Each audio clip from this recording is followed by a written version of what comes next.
with all parties supporting the application. In that case, Professor, you can continue. I thank you, my lord, and members of the bench. I will try to be brief. My colleagues and I,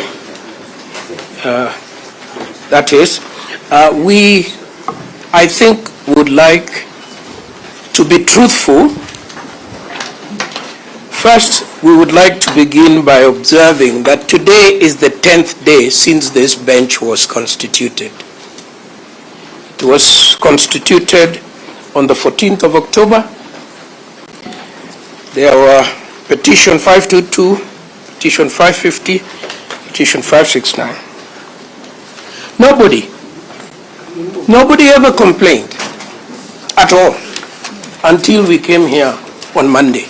And even then, the complaint was an ambush. The petitioners appeared before my Lord Judge Ogola on the 16th of October.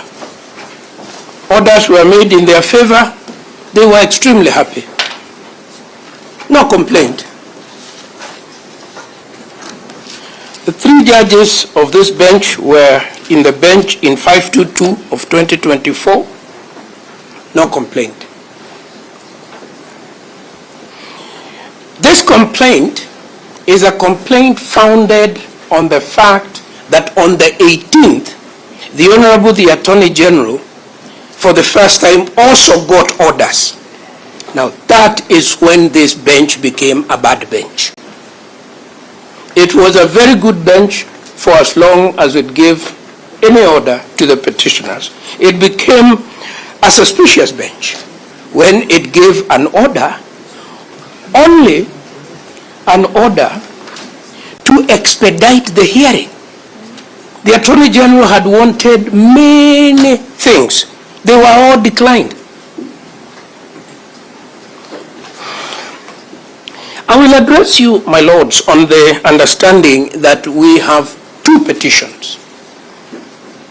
There's one petition I call the Kerugoya petition. And there is another petition I will call the Nairobi petition. It is our preliminary submission that yesterday's ruling of the 23rd substantially addresses the issues raised in the Kerugoya petition, and that those issues are now the res judicata. There is issue estoppel. There is issue estoppel, a doctrine of law that states a question that has been resolved by the court cannot be litigated afresh in the same proceedings. It is our second submission that the first limb of the Nairobi petition on recusal that speaks to how the case was handled between the 18th and the 22nd is also substantially settled by yesterday's ruling. And I think my learned friends, most of them, were able to confirm that. And they complained about that. No.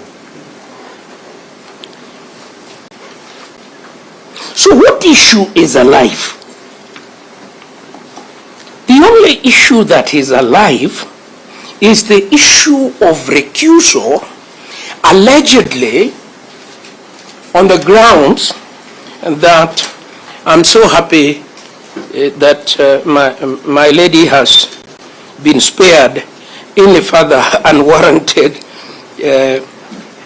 attack as regarding her standing. So I will not make any reference to that. It has been considered that it was made recklessly without any factual basis.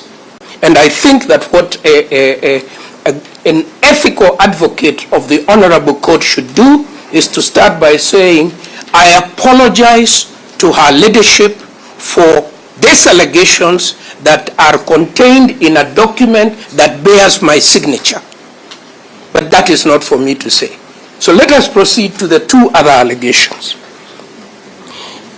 At one point, I was very surprised to hear a submission that said that my Lord Justice Ogola is close to his wife. How can that be? How can that possibly be a bad thing? But a further extension of that argument was equally spurious. A professional person is entitled to an independent professional existence. Be it the husband, be it the wife, be it siblings, be it children, they have independent professional. And I am shocked that that can be a ground. Another ground now made is that the Honorable Justice Mrima is a friend of the Speaker of the House. The Speaker of the House was my student. I don't know whether I should recuse myself. My Lord, if I may say this with respect, I have been a law teacher for 38 years. I apologize that that's not very long. There are 3/4 of the lawyers under the age of 50, I have taught them. I don't know whether I should recuse myself each time I appear against, including the Honorable Tom Ojienda here, Senator. Could you confirm that? I confirm that you're my teacher. Yes. And John Murugaru, Senator, the Solicitor General, the Attorney General. This is the nature of our profession. This is the nature of our profession. The Speaker is a member of the legal profession.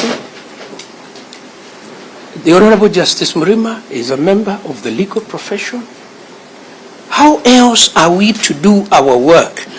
Paul Kibugi Moite, Senior Counsel, a personal friend for many years. On the day I got married, he brought me a copper coffee dispenser. Am I never to do any case with him? Should I always tell people, I know Paul Moite from when I was mayor, he came to my wedding, he brought me a gift. It cannot possibly be. That is not how this profession works. Let me very quickly set this, what I believe, we believe, is the standard. The standard is set in the case of the most important of this all is the Rai case, which has been talked about. When will you ask for an accusal? And I agree with Dr. Kamino when he says that no lawyer, no advocate should ever make an application for accusal lightly. Indeed, an advocate approached by a client who is making personal attacks against a judge that are baseless must return the brief to the client. That is the honorable thing to do. Now, I have referred you to the Rai case, but the most important of this all is the objective test that is set in the Rawal case. In the Rawal case, which you are aware of, Rawal versus Judicial Service Commission, the court says there is no basis for a judge to automatically recuse themselves when a bare allegation is made by a party. The allegation must be substantiated. First, they now quote the Court of Appeal. Firstly, it is obvious from the above test that there is no basis for the lather elastic test propounded by Dr. Kamino, where a judge must automatically recuse himself or herself upon the making of a bare allegation of any of the parties. We have not come across any authority in support of the proposition, and Dr. John Kamino did not provide any. On the contrary, decisions abound that judges must not recuse themselves on flimsy and baseless allegations. It is our submission that a claim that the friendship that may exist between a party and a judge because they went to the same school, because they went to the same university, because they come from the same county, that is baseless. It must be demonstrated, like was said in the case of Kaplan and Stratton versus Z Engineering Construction Limited. If disqualifications issues were to be raised, say, because a judge and a member of the bar belong to the same Rotary Club or the same Lions Club or the same sports club, there would be no end to such approaches. There would be no end. In this case, it has not been demonstrated that there is any way in which the independence of any of the judges here can be said to have been compromised.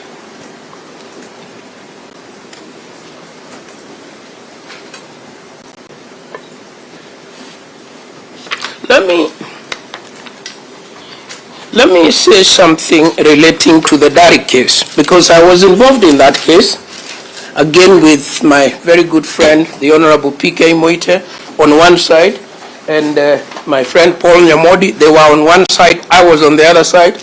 I think that's why Mr. Nyamodi has now come back to my side, because we were the successful party in that case. And as one of my learned juniors here on the opposite side has stated, you need to understand the context of the Dari case. Because at paragraph 24, the court states this: the appellant's applicants herein are seeking a stay order from this court in the most unusual, strange, and dare we say disingenuous strategy. What had they done, my learned friends? We had litigated for a very long time.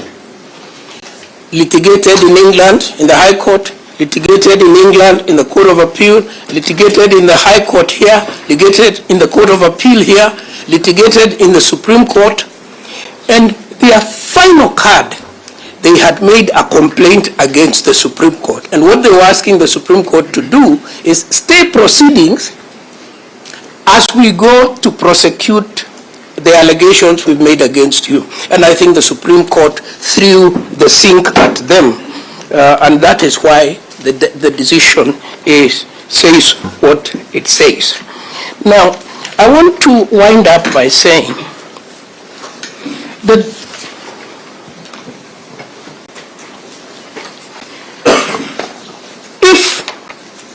if this court were to accede to this application, it would throw into disarray a critical public interest litigation when the country is in the throes of a serious constitutional crisis. And that is why philosophers like Dr. Muthomi say that cities burn as philosophers are quibbling on whether we need a bucket or a pipe to put out the fire. We are in the throes of a grave constitutional crisis. The court that we have been given to resolve this issue cannot stop sitting on the basis of the most flimsy allegations of friendship between parties, because I don't know of a single representation here that is not related to another. If you opened this door, you will have created a precedent where all a lawyer needs to do, an advocate, all he needs to do is to make a connection to make a connection. You go to the same church. You go to the same mosque. You used to work in the same chambers. You were trained by the same pupil master. Our connections will never see. Like they say about taught actions. There can never be an end to taught actions, and there can never be an end to the relationships we have in the legal profession. An applicant must demonstrate that because of that relationship, there is reason to believe, demonstrated by either past behavior, past judgment, past ruling, past conduct, that a judge will be biased in any way. But ultimately, as the authorities I have cited to you state, a judge has taken a judicial oath. A judge has a judicial oath. He answers to his conscience and to his oath. And finally, I would say, because I've had the great privilege to sit as an arbitrator in numerous matters, both locally and overseas, I have never found a standard that requires that